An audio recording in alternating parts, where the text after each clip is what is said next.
this. So I have it. Cool, and we'll go ahead and kick things off. So I'm excited to be able to run this call for you all today, and I'll walk you guys kind of through the agenda. But main objectives, we're going to kind of have our first TLA lesson here today, and we're going to teach you guys. I gave you already a little bit of a preview of what situational leadership is, and so what we're going to be focusing on each one of these calls. Pretty much every single week, I will give you guys some reminders, some best practices that's happening across the division, calendar reminders, everything you need to get prepared for the monthly preps. And we have our first one coming up on September 5th, which is a week out from this Saturday. And we'll be going over also just some different things that involve anything around leadership, really time, money, management of energy, self, and other people. So the first thing that you guys, if you haven't started noticing, we've already kind of started hashtagging it. And I'd write this down in your notes here for the day before we kick off. But the hashtag is the year before the big year. And I was preparing our keynote here for today, and I got a chance to see what we were talking about last year, which was really 2020 vision. And that was kind of what we were talking about all of 2019, was the vision that we were going to have going into 2020. And I think it's pretty exciting what this team has done in the short, 9 months since we've been a division. But we are looking at taking at least, I think, 4 silver cups, potentially anywhere between 4 to 8 silver cups this upcoming year as a team. And that's exciting. But what really is exciting is what the potential is for next year. I mean, next year could be literally a silver cup sweep across the board from the entire division. And we're really just getting started with what we're building here. And I thought about, I had a call with Ben Skemper, who, if you're a part of our SC2 Alliance, he helped kick off our first Sunday phone jam of the push. And he was talking to me about, just a lot of teams and companies and cultures reminding me of, like, there's always the year before, like, the big year, right? And if you've ever been a part of a championship team, I think about, like, if you've ever been a part of a sports team, maybe in high school where you guys were national champions or even state champions.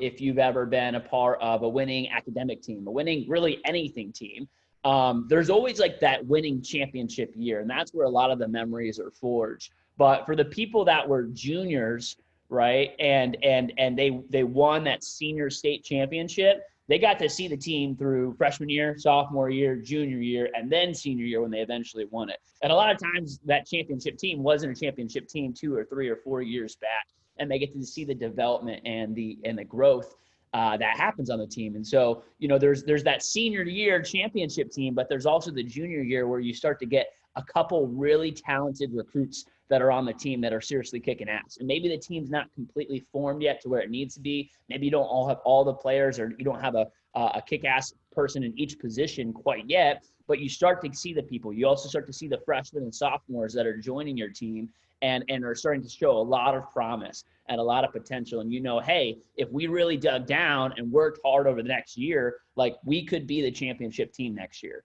And you get to start to feel that, and you get to start to see it be built, and you get to start to kind of, like, there's always that year before the big year. And that's really what I think about. When I think about 2020, I think about that year for us. Like, 2020 is the year before the big year. This is where we get to start seeing taste of, like, we might win a silver cup here. Hey, we got some really killer branch managers for next summer. Hey, we have our strongest district manager class that we've ever had before. And a lot of things are basically setting us up for a formula to have one of the most explosive years I think that we'll have in division history, and one of the most explosive years out of a division as a first or second year division, I think, potentially in company history. And it's really, really exciting because whenever I talk about our team and what we're doing, I think about what the implications are for each of the every single individual on this call, whether you're an assistant, branch, district manager, CSP type role.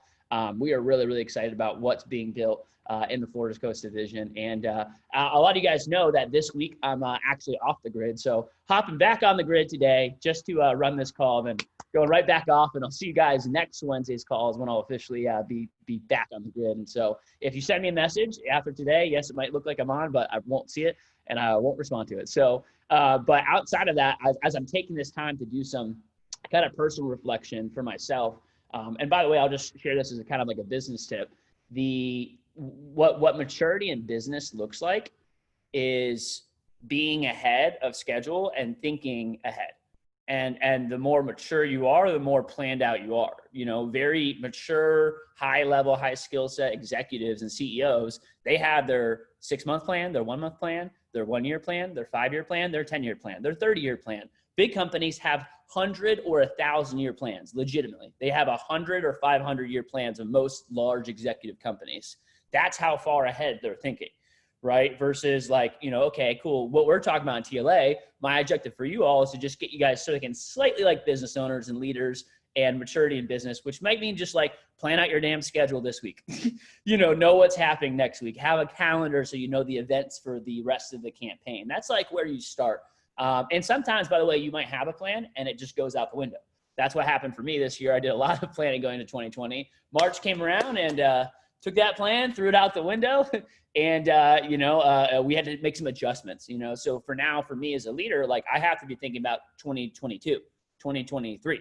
You know, and so if I don't take a week off to kind of readjust and recalibrate before we go into the fall, that really won't happen. And I'll continue to kind of just be operating in what in March was like a reaction mode, right? Everything is kind of like nothing's planned. Everything is coming at you all the times and you're just having to make quick decisions. Then to being present mode, which was probably where we were in June and July of like, hey, we know what's going on. We're not ahead of the game, but we're right on point with the game. We're not like behind on anything. And now moving forward to a place where we're going ahead too. So I'm excited to be able to kick off this meeting for you all. One thing that I'll say is that TLA group chat that we're now using, I'm really looking forward to seeing some vector train moments. And there's been a lot of people. I'll look at some of your faces here. Nice. Good old PDI line. I'm still ringing. I'll look at a lot of your faces here, and I know some of you guys, raise your hand if it's you just made maybe your first PR calls this week, or maybe ran your first post interview. You've just started to do maybe some of the first stuff on a staff capacity, which is exciting. And I know some of you guys are still being onboarded, but I want to hear about those. So, you know, we're going to be training and doing different things in TLA that everyone's going to be going through. But a lot of you all are in a staff position or a position of leadership in your office, which means you are getting ahead of the game. You're choosing the road less traveled, and what you're doing is you're already learning some of the things that we'll eventually teach in TLA and getting practical management experience. So as you begin to do that, I want to see the photos, the vector train moments, the light bulbs, when you make your first PR call. So continue to share those. Those are the new hot updates, those and sales updates, the vector train moments, and make sure you use the hashtag vector train in the actual group chat. And I'll be looking forward to seeing some of those updates here. As far as our calendar goes for the day, I want to start off with this. We've given you guys these dates, but I want to make sure that everyone takes a second to take a photo of this and put these into your planner so that you can be organized and you can be thinking like a mature business person, which is probably thinking and planning ahead. The first thing that I would be doing anytime at the beginning of semester, anytime that I'm starting a new semester in school or I'm starting TLA for the first time, you've got to get well planned out and organized. You know, when I get last minute texts or, hey, I have a giant test on this day, I'm sorry, I need to study, or, you know, I didn't realize I had this coming up, you know, usually for most leaders or even our vet DMs, a person like Mike or an Eddie or myself, like when we get those messages, it's like, yes, all right, cool, we'll be flexible. But it's usually a telltale, like what you're really texting us is, I am not organized and I don't have a planner because I don't know when anything is going on. Like that's the text message that we actually get. It's very, very, very obvious. So you have like now I know some of you guys still are waiting on your TLA syllabuses because your teachers still don't know what the heck they're doing with your classes here for the school semester. But once you get those eventually, usually you'd get those at the very beginning of the semester. I know some of you guys have them. As soon as you get those, you need to open up your planner, go through your monthly calendar and take all these dates and put them into it. That way you can plan. That way it's not like, oh, Andrew, school's really busy this week. I'm sorry, I can't push for the SLC push. It's like, no. Like you knew school was going to be busy that week when the semester started because you have 3 exams this week, you know? So it's like you should have been pushing harder that first week of the push rather than not really going hard the first week, planning on going hard the second week and then going, oh, I forgot I have all these tests. So it's all about just proper planning so that you can know and you can adjust. You can get ahead on school when you need to get ahead on school. You can get ahead on TLA when you know school is going to be busy. And that's really what managing and balancing a full plate looks like. So let me go ahead and share these dates with you all. These are just the main, most important dates that you want to get down for the campaign for the semester. So the first day is September 5th, which is coming up here. And just a little bit, a week out from this Saturday, we will have our first divisional TLA prep. So we have our weekly calls from 5 p.m. to 6 p.m. every single Wednesday. And then about once a month or so, we have 4 basically throughout the campaign. So we have 4 different TLA preps that we'll hold, and those are usually only a couple hours on a Saturday. Typically, it's going to be about a 4-hour TLA prep. Now, there will be another session in the morning called NLG session, which stands for Next Level Group. So as some of you all might have remembered from our CFC conference, Jeff mentioned this, but that Next Level Group is really for anyone that is going to be running an office next summer. So on a weekly basis, we have, and I'll explain this a little bit more in detail, but we have a TLA prep, which really we're going to teach you skills that will probably help you in management if you're going to become a manager, but it's not going to be 4 hours of Cutco skill set. That's not going to be what we're teaching on a weekly basis. The NOG calls, those calls are how to run a branch office, how to be a kick-ass district manager, how to be a kick-ass branch manager. That's what those calls are on. So if you have any intention or desire of becoming a branch manager, I would highly recommend that you hop on those calls. We typically don't always do this, but we are opening those NLG calls up to guests. So if you would like to be there, you can be there. And if you don't want to be there, you're not required to. Now, if you do have a letter of intent submitted, or if you are planning on submitting a letter of intent, you need to be at those NLG calls on the Saturday morning sessions. But for everybody else, it's open invitation. Probably by the second prep on September 26th. We will start, by that point in time, we'll probably close it off to only people that have letters of intent to keep going on to those meetings and those calls. But if you want to attend the first couple, you're more than welcome to do so. September 17th is the SLC push. Now, this push right here on September 17th, this is a kind of interesting push because it is the only national push that we have. It's the only national sales competition. So what I mean by that is we have divisional pushes like SE1. That was just a push in our divisions. Then we had a regional push, which was SE2. We were competing with all the different divisions across the entire region in the eastern region of the company. This push is the only time we have a national sales push. Every single sales rep, every single sales office in the entire company is competing for these 2.5 weeks. And I want to remind you guys, I want you to have positive and big expectations for the push. And also, I want to let you know that to be a top performer in this push, it's a lot. Like y'all notice how CFC took a lot less sales than maybe SE2.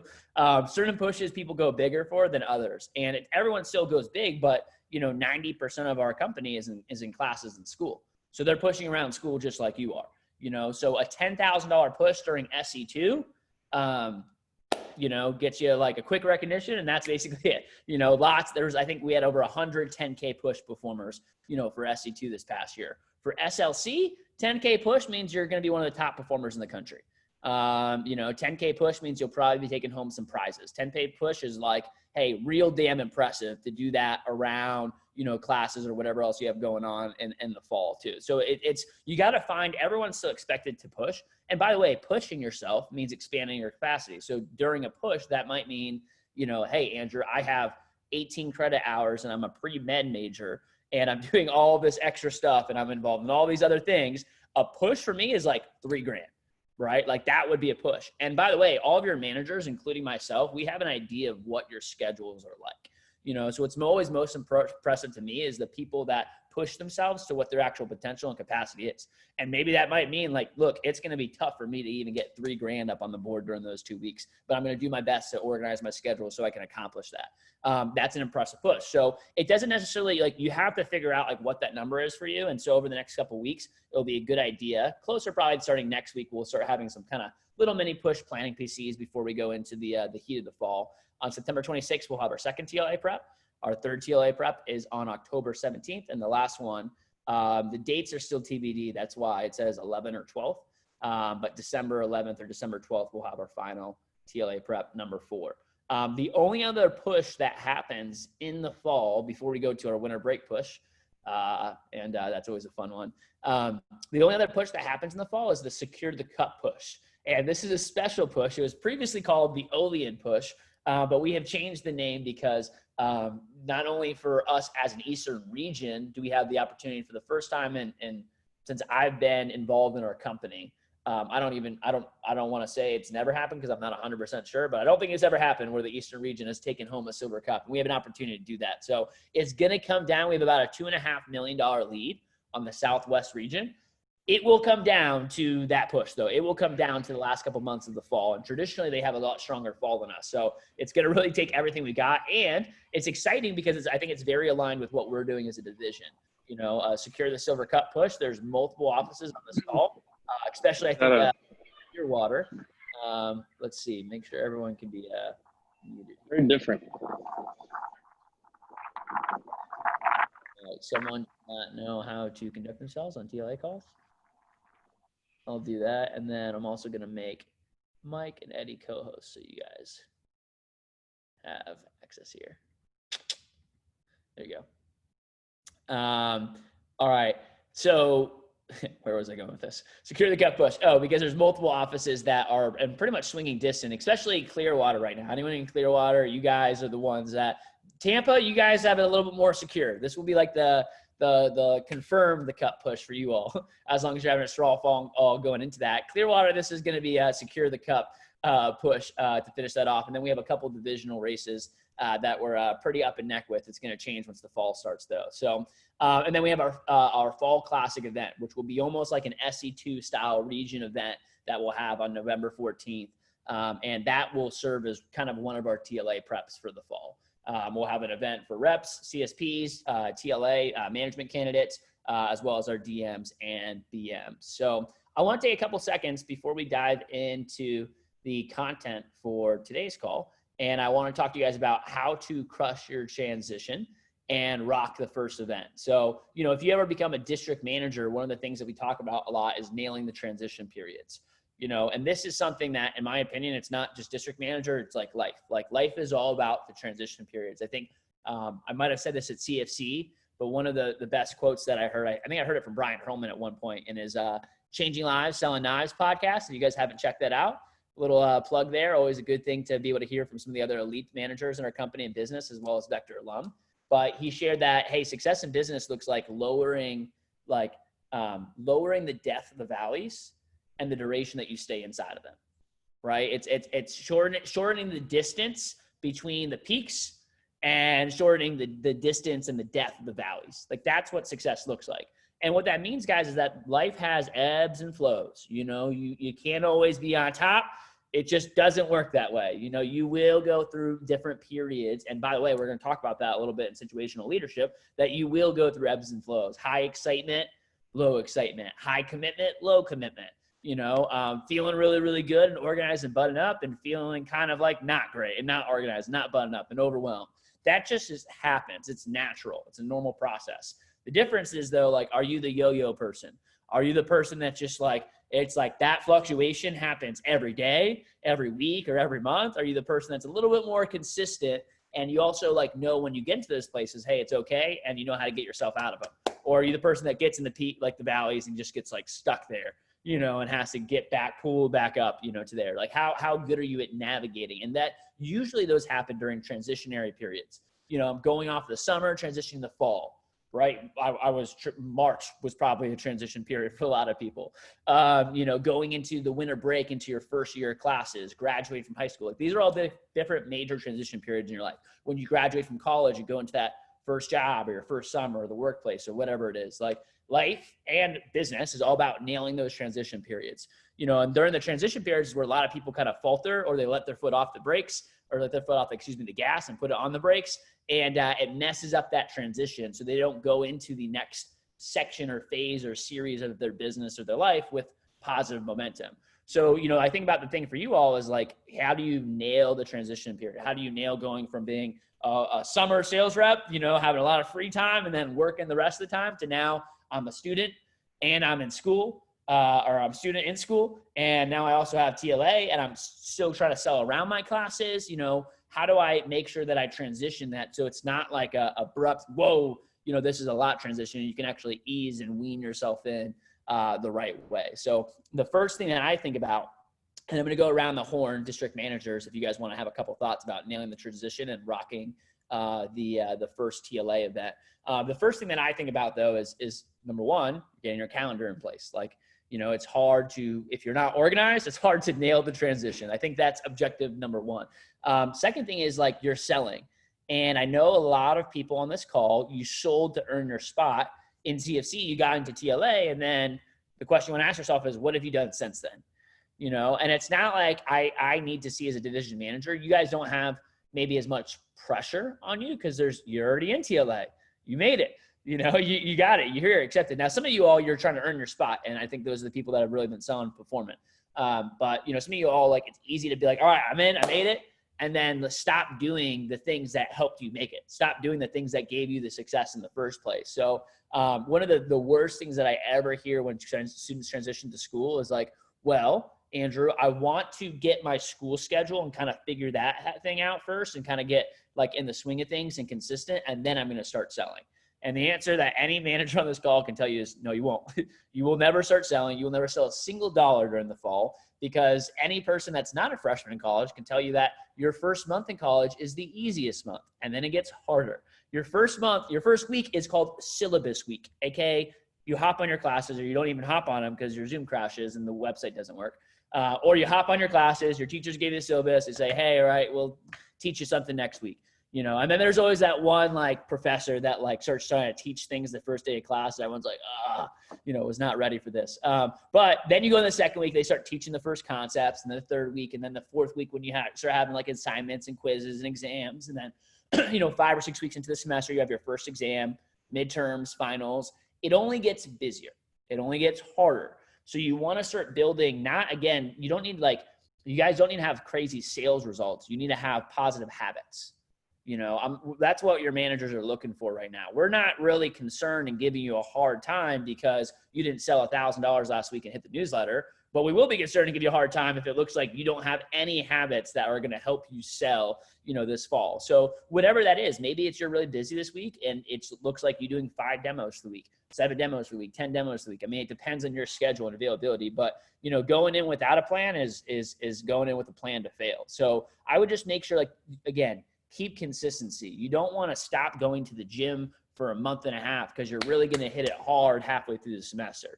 You know, like, you don't, it's like, I'll start the gym on Tuesday. No one ever starts the gym on Tuesday.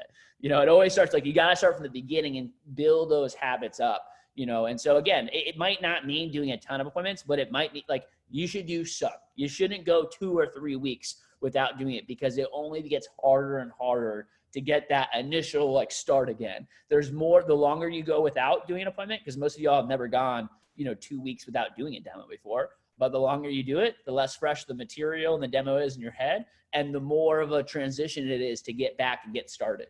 You know, I want you guys to keep up. A lot of y'all built up some really positive habits and positive momentum going into the fall. And I want you to be able to continue those habits, continue that positive momentum as you actually get into it. A couple other thoughts that I have is just making sure that you have like an actual power hour in your schedule. You know, I know Mike brought this up with the local TLA that he ran for his group last week. And you guys, you got to have 1 hour at least in your schedule where you are planning out what you're doing and what you're accomplishing for that week. You know, I used to have buddies back in school, and I always get this question from lots of people in TLA. I've got it from a lot of you on this call throughout the summer, which is like, how did I manage and balance everything in the school year when I was in college? I was literally, my senior year, I was president of a fraternity. I was taking 15 credits and graduating with 3 majors and 2 minors. I was running a full-time district office in Cutco in the fall. I traveled about every single weekend, still went out with my friends quite a bit, and was applying and going on the Great American Job Search at the time and making sure before I committed to my district manager opportunity that next summer. So I share that with you. It's like, but I would literally go to the library on a Sunday night, and Eddie was there for a couple of them, so you could sell this. I would go there on a Sunday night, and I would be in the library for about 6 hours doing nothing but planning. And I mean that. Like, I would literally be in there with my planner just scheduling, and someone would be like, you haven't started anything yet? Like, you haven't done any work since we've been here for 6 hours, dude.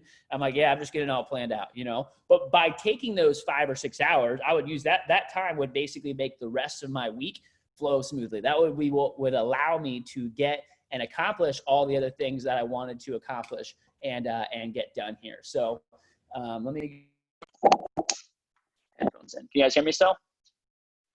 Cool. Now, by the way, don't hear that, you all more likely than not do not need 5 or 6 hours of planning. That would probably be a waste of time for most of you all. You probably need 1 hour, but you do need 1 hour. You do need to, like, hey, a normal power hour, what it looks like is look at this month's. And actually, I'll actually review this real quickly because it'd probably be helpful for people to hear that haven't heard this again, or just a review of this summer. So power hour, what that looks like, the first month that you are running or doing your planning. The first hour that you're doing your planning, what I look at first is the first month. So I look at the monthly calendar that we're in. And I would probably take notes on this, by the way. So you look at, like, if I'm looking to do my plan right now, I'm going to look at August, and I'm going to look at the first month and all my big dates that I have in the calendars for there. That the monthly is where you're going to write down, what you're doing on a weekly basis, like your tests, your syllabuses, the TLA prep that's coming up. And that's important to write down on the monthly, not on the weekly, because that way you actually see it coming up. Some people will write down the test on the weekly, and then when you open up to that week, it goes, whoa, it surprises you. You're like, I did not know I had that call or that thing scheduled. When you're looking at the monthly, you see it a couple weeks out. You know it's coming. So you look at the monthly first for this month. Then I'm going to open it up and look at next month's.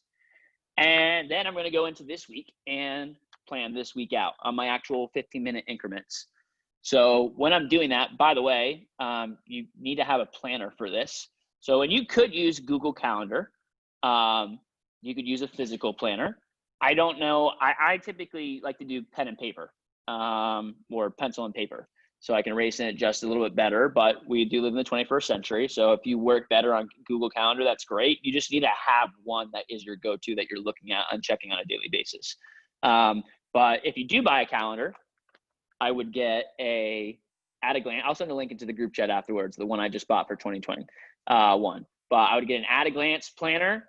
I would get something that needs to have monthly and weekly, right? And by the way, planners are kind of expensive. They're like $40, one. So don't buy the wrong one because it's going to mess you up for the next 6 to 9 months. You're going to probably want to go back and buy the right one again.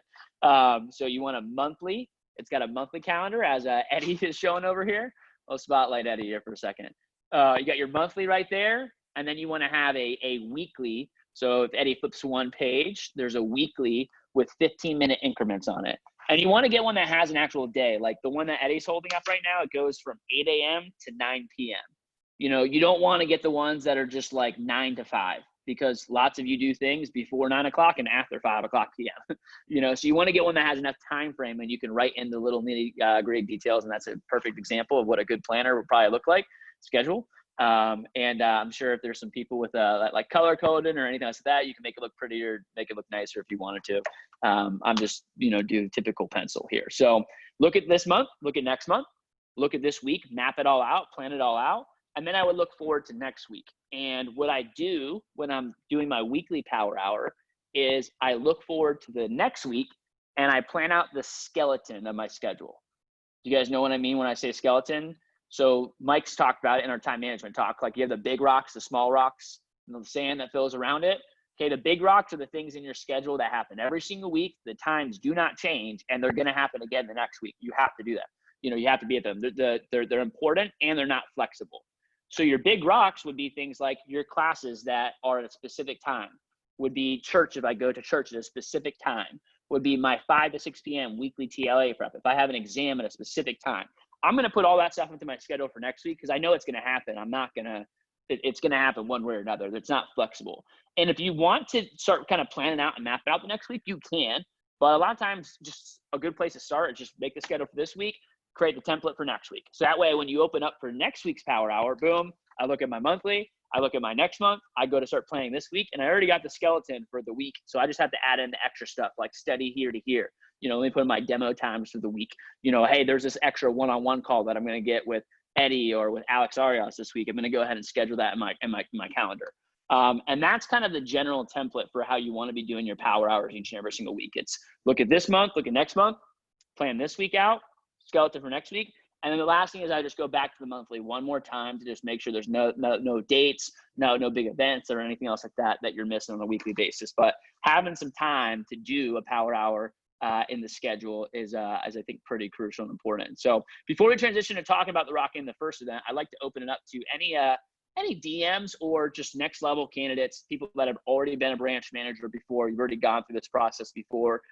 Before we talk about rocking the first event, any other tips on your power hour or just nailing the transition and transitioning into that first semester of school here? And I'll let whoever wants to chime in here first chime in. Let's see. And you guys can just unmute yourself if you got a comment here to say. Any former BMs or current DMs? Yeah, Eddie? I just have one, just because watching you in the library freshman, sophomore year, and it was exactly that, right? I always think of, every minute planned is an hour gained. And I knew that and so me watching you when I was a rep going through my first year of TLA, going through my second year of TLA, and just like how you would live and embody exactly that, where it was you spent, 5 or 6 hours planning everything out. It was clear how you were strategizing your time. But it was exactly a lot of that. It wasn't planning and like getting so caught up into planning. It was planning, all right, execute, planning, all right, execute, planning, all right, execute. And there was I need to get this planned out and figured out. All right, here's my to-do list. Let me get that done, right? And there's always a hit list directly next to the actual planning of time. Mm-hmm. And so, and I always remember watching you do that. So I would embody it. And especially, how I was able to follow a lot of this exact same habits of the power hour and then the hit list and then the constant rearranging. So I would go into the library and it was sectioned out where it was, and especially in the beginning of the semesters, getting habituated. So then with this, the transition, getting habituated to, in the beginning, I didn't have a lot to study for, but I'd still go to the library and still sit there for 4 hours and find a way to be productive, even though I didn't have to do 4 hours of studying. I just, found time, I made sure I was being productive. With that time until eventually as the semester continued, then that same amount of time I'd already habituated into being at the library or specifically for studying, then I really did need to spend the whole time for studying. But I already had the habit built into it after 2 months of just doing it regardless. And that's like what I do personally when it comes to like reading or anything else. And then the last quick point just on it, as far as like for the new TLA, I always remember this, like I was super involved in clubs through high school and super heavily involved in clubs at FSU. TLA is I don't want to say it's like a club, but with that, it has a lot of the camaraderie and the value that it offers. And I just always keeping that, it's like the same way that you would pour time and energy into a club you really wanted to be a part of. Like TLA was like my number one, just for the sake of, I hope that came off right, but that's cool. Two things that Eddie mentioned that I want to echo. Number one, he's talking about habituating or building the right habits, which again, echoing back to what I said at the beginning of this call, like that's what you want to focus on right now. You're going to make like mistakes. You're not going to just be a genius planner because you decided to buy a planner 1 week, By the way, planning is a skill, and just like all skills, there's a moving leverage of it. It's not just like, do you plan, do you not plan? Like that means you have 0 skills if you don't plan, but planning means you're starting to build up the skills of becoming a good planner or becoming organized.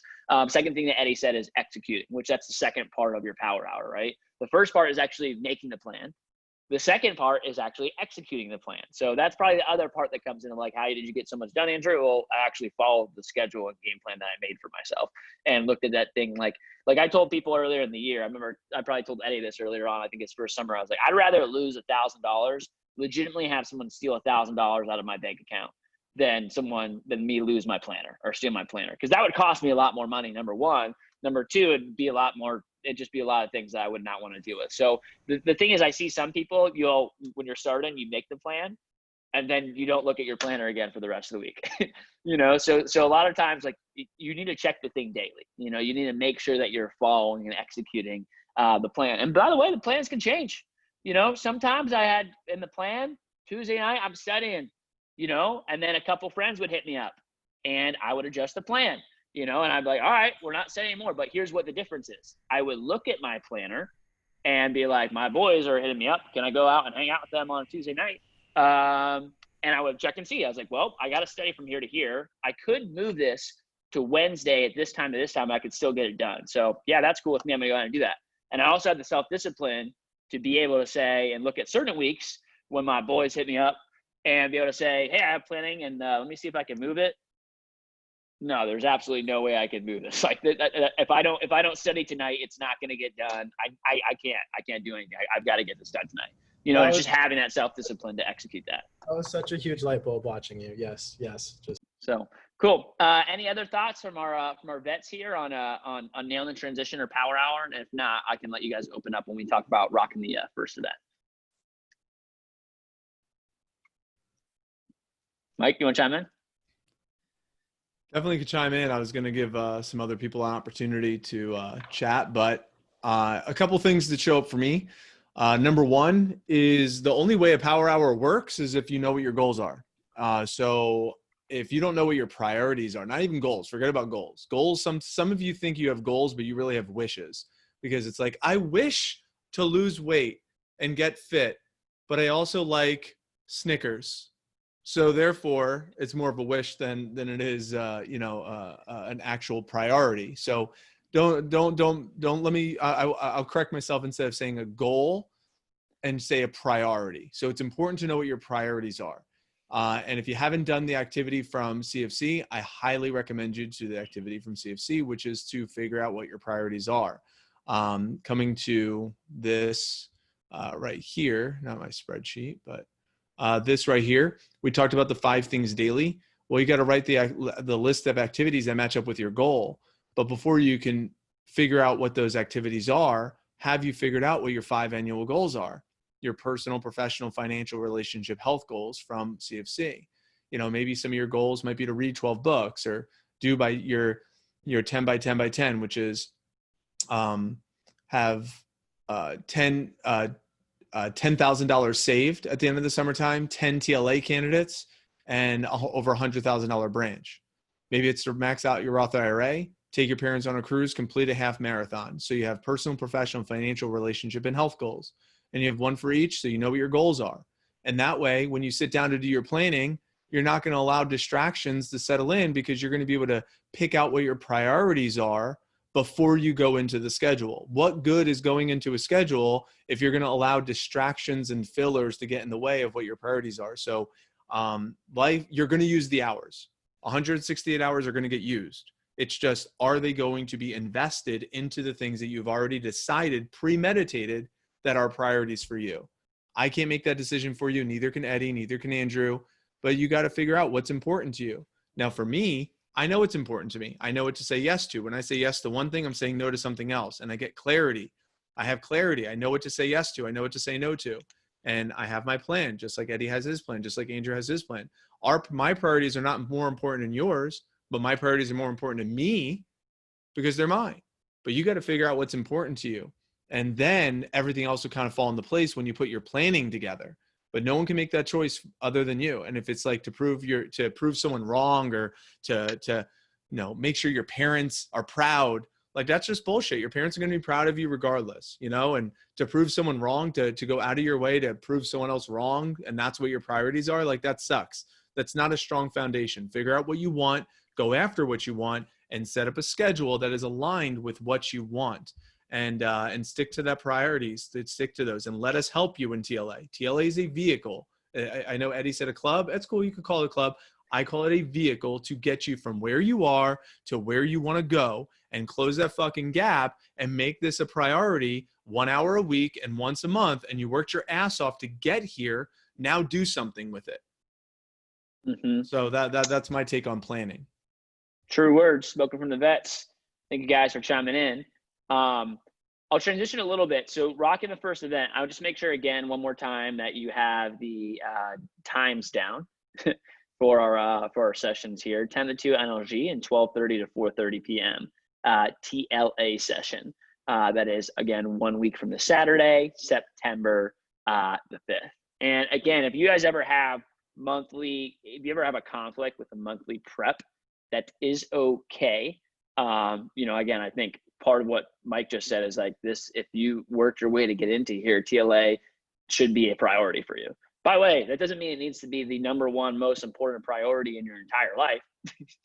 Okay. It doesn't even need to be more important in your family or school or anything else like that, but it should be a priority, because it's not a priority, it's not even relevant.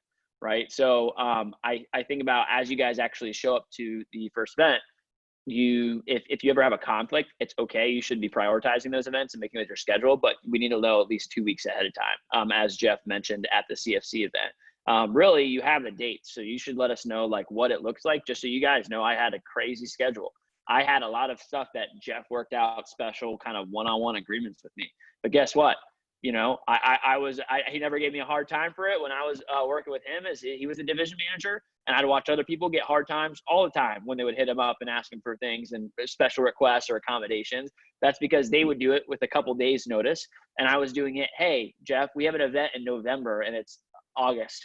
I have this thing going on. Like, I already knew it was going on. I was talking about way ahead of time and making sure that I was planning like set up the right way, so I wasn't missing anything. So I was showing up the right way, doing whatever needed to happen to make that accommodation. So outside of that, if you haven't reached out to me yet, I already expect you to be there. If you're accepted, and I think that's the case for most people. But if you have a conflict, make sure that you're a little bit late to be reaching out. So Saturday is the first event. I think about, hey, how you start is how you finish. The first event, this is like day one of training. You want to show up the right way. You know, you guys are moving into a different leadership role and leadership position. So I would just make sure that you're showing up the right way to get the most out of the event. You know, I think about arrival times, being like on time to the event. You know, you should be really ready to rock and roll. Like, this is not just a TLA call. You should be buttoned up, looking nice, ready to rock and roll by probably 12 o'clock and ready to hop on the Zoom before that actual general session for TLA starts. This is something that you want to be in a quiet place where you have access to reliable internet, you have access to take notes. In fact, what a lot of our managers and leaders do is they get in hubs, you know, so people will do the TLA prep, people will go to our Miami office, there's a Tallahassee hub that usually gets together. So all the different TLA candidates will try to get into a central spot where they can kind of group participate in the call and make it a more kind of engaging experience, which is not required. You don't need to do that, but I would just kind of be planning, thinking about that, and just making sure that I'm showing up to get the most out of the meeting. Absolutely not driving in a car or something like that, or in a place where you're not able to be engaged, have videos on. And you guys are all our TLA members, so I don't really feel like I have to share most of the stuff with you all, because you've already been doing it, you know, the entire summer long. But I just want to remind you that, hey, nothing, if anything, none of those standards are changing. In fact, they're raised now that you guys are actually TLA members, or official members into our TLA. Being on point with assignments, making moves with startup if you have startup moves to be making.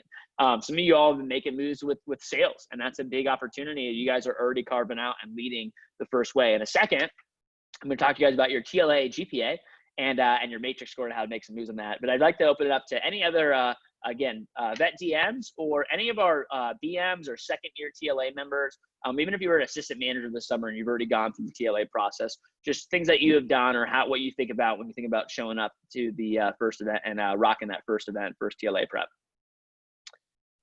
Yeah, and you can either raise your hand or raise your electronic blue hand here.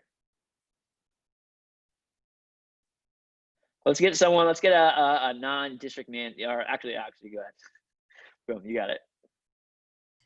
Yeah, I mean, going into the fall for a lot of you guys are brand new TLA members. You know, you're going into the fall, you've worked harder than you probably have before to get this spot, and you're going into it, and that's like, okay, now I have to do this, the standards are raised, and you're going to do school as well, right? I would say be conscious and be aware of what it is your inside voice is telling you, right?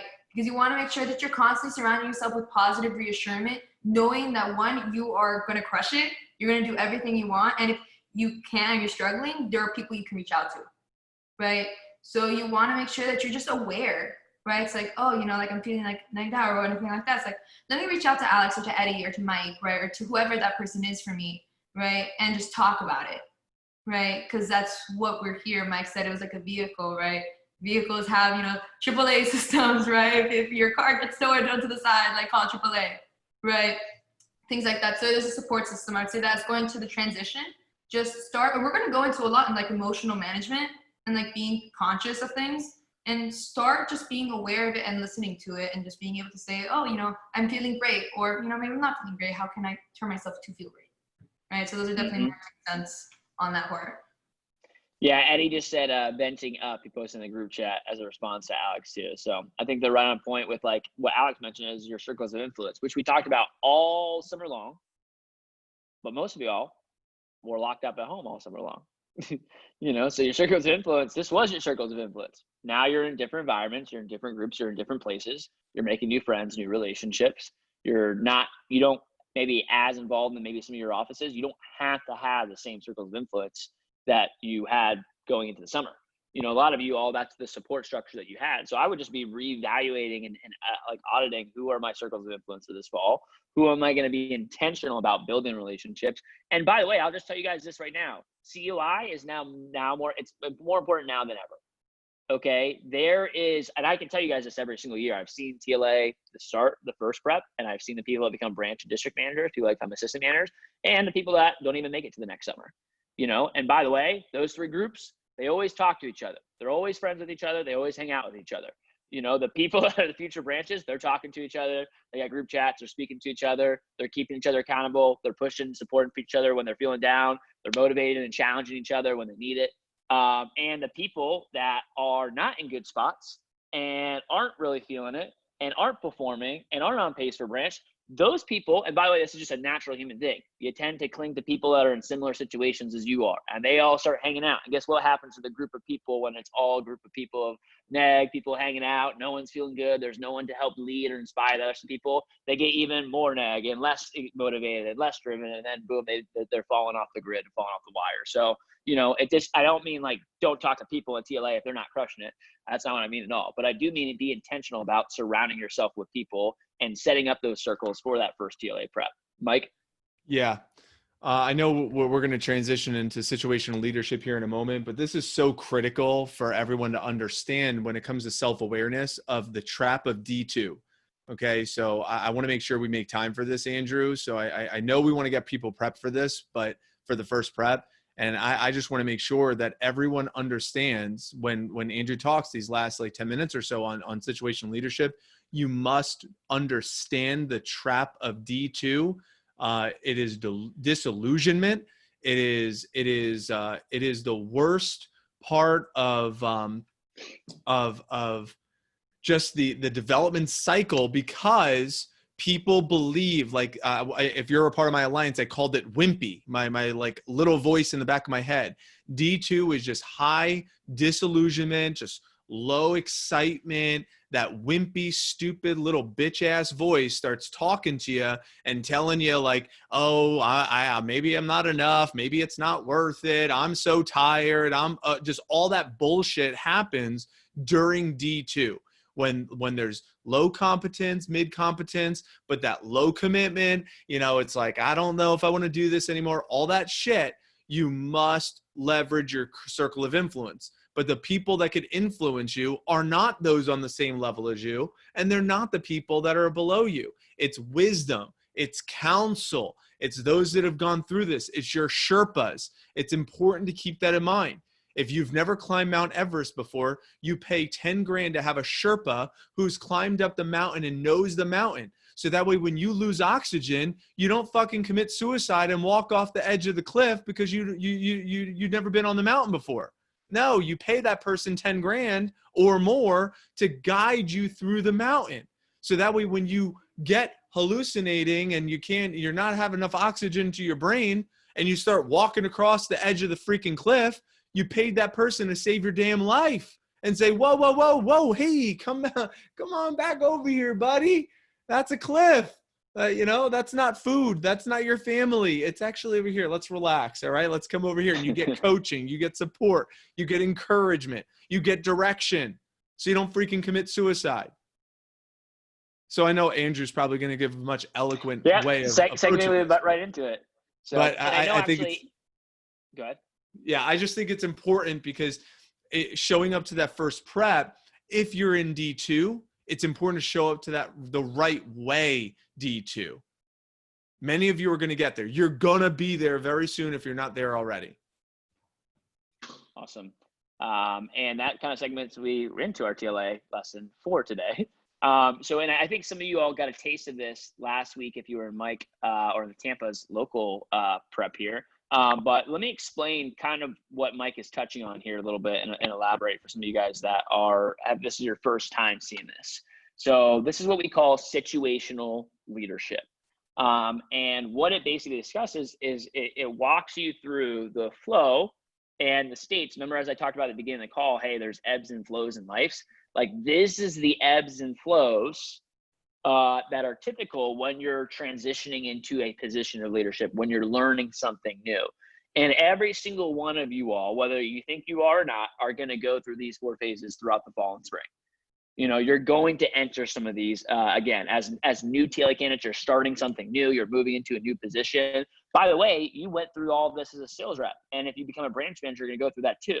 So there's basically the 2 scales on this. It's when you need support and when you need direction, right? This is good to know when like you're working with reps, right? When someone starts something new, they're in phase what we call D1, which means low competence and high commitment.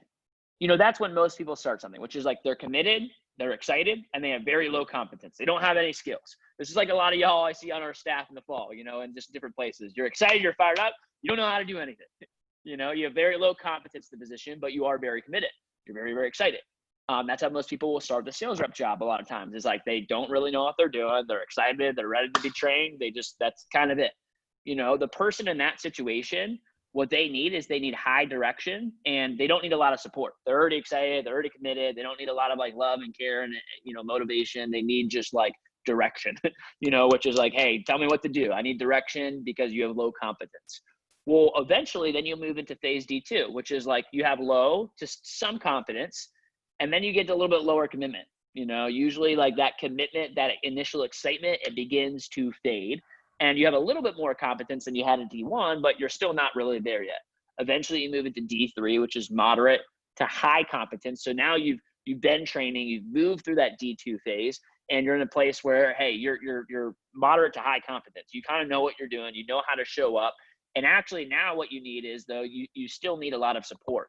You know, so now you're getting more support than ever, but you don't need a lot of direction. You don't need people telling you what to do every single second. You don't need someone micromanaging you. You just need some support because you know what to do. You know, now you're moving into that position. And then D4 is high competence, high commitment.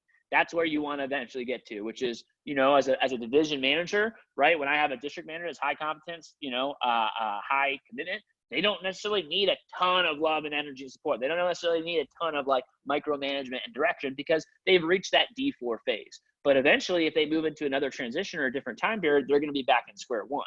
You know, so sales reps go through the same thing. Every single one of you all are going to go through these phases throughout the fall. And by the way, D2 is what Mike's talking about. That's like the most crucial phase because this is where most people get lost.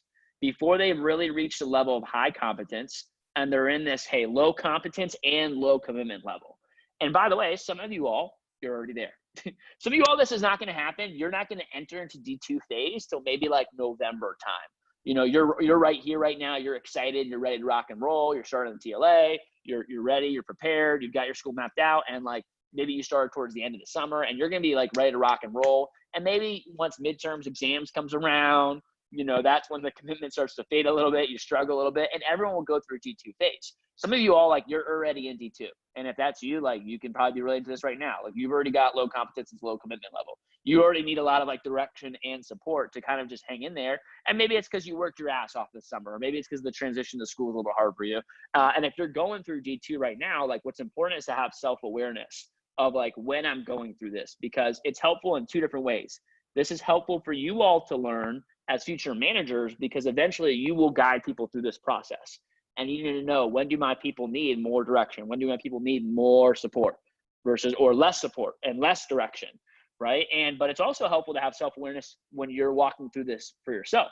Guess what? As a division manager, I had to go through this whole process again, right? I have to go through the same things. I was great. I was a D4 district manager, but then when I took on a new job as a division manager, right, I have, you know, low competence of this role, and then very, you know, a high commitment level. And eventually I move into D2 and D3 and D4 and so forth. So the same thing is going to happen as your branches. I had a conversation, a post-summer analysis call with Lindsay.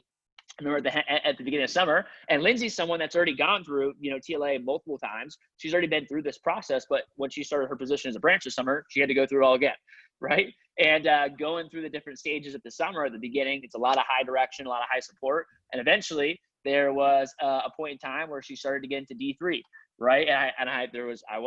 She wasn't getting as much direction. She was getting a lot of support, but not much direction, because it's kind of like, all right, you know what to do now. You got the high confidence. You got to go out there and rock it. And so just knowing how to coach your people, and most importantly, as you all are new TLA candidates, knowing where you are in this process. And when you're in D2, knowing that, like, hey, you're going to get negative thoughts. You're going to like question, do I want to do this? You're going to hear that little self-saboteur voice in your head that's like, you're not good enough. You shouldn't do this. It's a waste of time. You're tired. School's too busy. I can't handle all this stuff. I'm having a mental breakdown, whatever, all those voices in your head.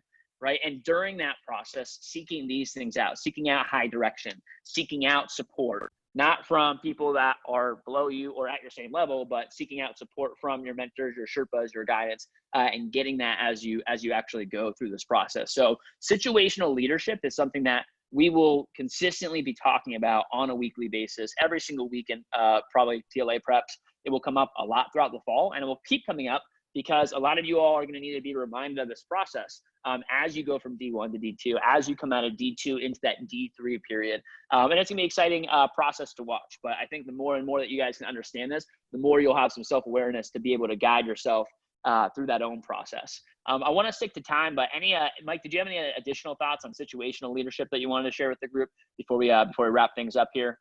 No, you did a much nicer job at explaining it than me. I was a little bit more passionate and intense, and I think that that was good. I think we balance each other out very nicely, so that was good. Cool. And sometimes that's what you guys need. And by the way, Mike, I'm probably talking to the D1 group right now, just walking through it. Mike's talking to y'all at D2. That's probably what you needed for those of you guys that are already in that group. And so one of those probably resonated with you a little bit more, and hopefully you have an idea. So let me wrap things up with these. TLA GPA. So this is, again, going back to showing how to show up the event the right way. This is your matrix score, okay? TLA GPA is like your matrix score is a total of 25 points. This is how we grade and rank all of our candidates.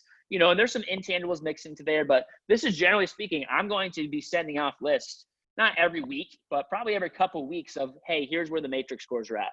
Here's how all the candidates in the entire division, all 60 candidates, including our next level group, are ranked in order of their matrix scores. A perfect score is 25. By the way, a perfect score is almost impossible to get. Never seen anyone do that before, but I don't know, maybe someone will do it this campaign.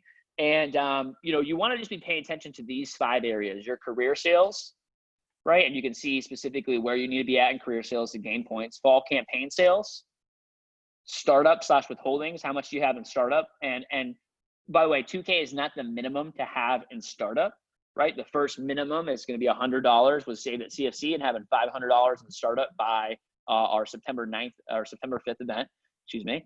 But you do need 2K in sales to get a point for your matrix score. Your skill set level, which is going to be based off of our manager feedback and drill for skill. Typically, these calls will be more like 30 minutes, by the way, and we'll go into 30 minutes or so of role play at the end of these calls. But today we are running a little bit longer call and not doing role play. And then lastly is intangibles, right? Trust, respect, accountability, punctuality, overall impression. These are the things that you want to be thinking out. How can I make moves? By the way, just like everything, if you want to make moves, the number one way to make moves is go sell. Like, go sell. Because guess what? When you do that, your career sales moves up. You get more points there. When you sell in the fall, your fall campaign sales moves up. You get there. When you sell and you're doing these 2 things, you have a lot more money probably going into withholdings. Your points goes up there.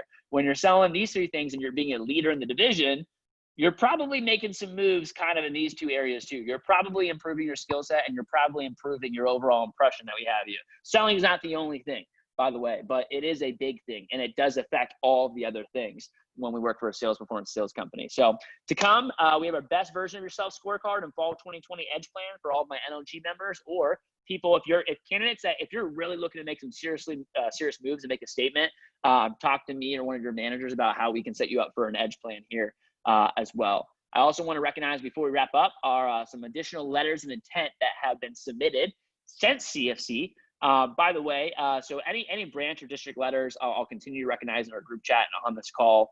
These people have made the decision and committed to committed to the training process that is required if they have the opportunity to become a branch or district for next summer. So their newest letter of intent that's been submitted after our DM Summit event, I want to recognize Rochelle Folan for officially submitting her district manager letter of intent. We're excited to see it. Now it's time to go out there Rochelle. and woo!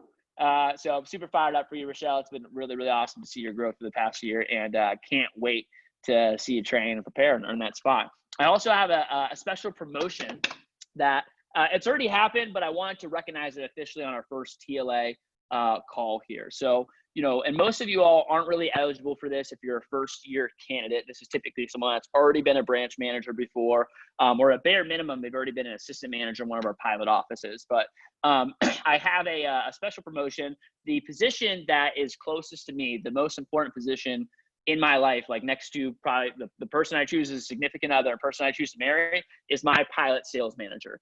That is a direct apprenticeship with myself for a certain period of time throughout a campaign to a year or two.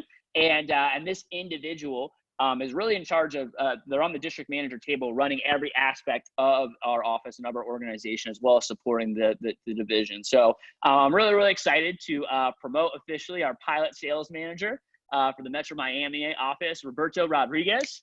I don't even think he's on the call right now because I think he's busy running the office at the moment. But I really want to recognize this guy. He's been, by the way, he started off with me in Tallahassee when I ran that office that senior year. I was actually a pretty low performing salesman at the time. He was someone that I saw a lot of potential in, was excited, was a hustler, and just didn't have a lot of results, but was willing to put work in. He ended up choosing him as assistant manager that summer with him and two other people, one of them being ALS Cuevas. We had our first $1 million sales year. That was our biggest summer to date. And he went off to run 2 different branch offices. Was going to run a district office this fall, but we decided to pull him back into the pilot, give him 6 to 9 months more of training, let him really rock and roll so we can finish off our year strong here and get ready to kick ass as a district manager next year. So you guys will get the chance to hear and work with Rob. If you are in the Metro Miami office and you've worked with Adrian in the past, he's also trained to become a district manager. So he's not like going anywhere. Just he's also been working for, eventually at one point or another, when you've done 4 or 5 campaigns in a row, it's good to get a little bit of fresh air and breathing time to work and kind of focus back in on your training here too. So congratulations to Rob. Last few thoughts before we wrap things up. Continue to post up some financial best practices. Continue to update the group chats with your sales updates, as well as our TLA, Vector Train Moments. And as a lot of y'all know, we're going to, we don't know if we're going to Bimini yet. That might be on the table if we can actually go there. But we will at least be doing some sort of boat facilitation day, because we know that we will definitely be allowed to do that, either in our Miami or Tampa hubs or a combination of both. It's an 8-week contest, or sorry, 9-week contest. 9 weeks to sell $8 grand. I think that's what, $875 a week, something like that, $850. 9 weeks to sell $8 grand. And if you have a PR launch, which by the way, everyone in TLA probably should, okay, if not multiple, any PR that you launch or get into your office this fall is going to be 1K credit. So if you get 2 PRs in the team over the next 9 weeks, next 2 months and a week, and you sell $6 grand over the next 9 weeks, boom, you'll be on our fall cruising fall contest here as we enter into the fall campaign. So definitely fun. I know we had a lot of fun with this contest last year. So I'll be excited and encouraged to see the people that are making statements, making moves. Easy way to get on the radar and move up your matrix score. So ladies and gents, at this time, we're going to finish our first TLA call. Make sure you're ready to rock and roll next Wednesday. If you need communications with me, just talk to your district managers. If it's urgent, you can reach out, but I won't be on communications until this time next Wednesday and getting prepared for our first Saturday, September 5th, TLA prep. So have a awesome rest of your evenings. Have an awesome phone jam tonight in your meetings. And Mike, you had something to add before we wrap up? Yeah, Tampa, go to our Zoom link. Yep, Tampa, go to your Zoom link. I think we got a Sarasota Clearwater Hub Zoom link, and then Metro Miami, you guys got to get on a different Zoom too. So I think Rob's probably going to post that here in a second. Everybody else, see you all soon.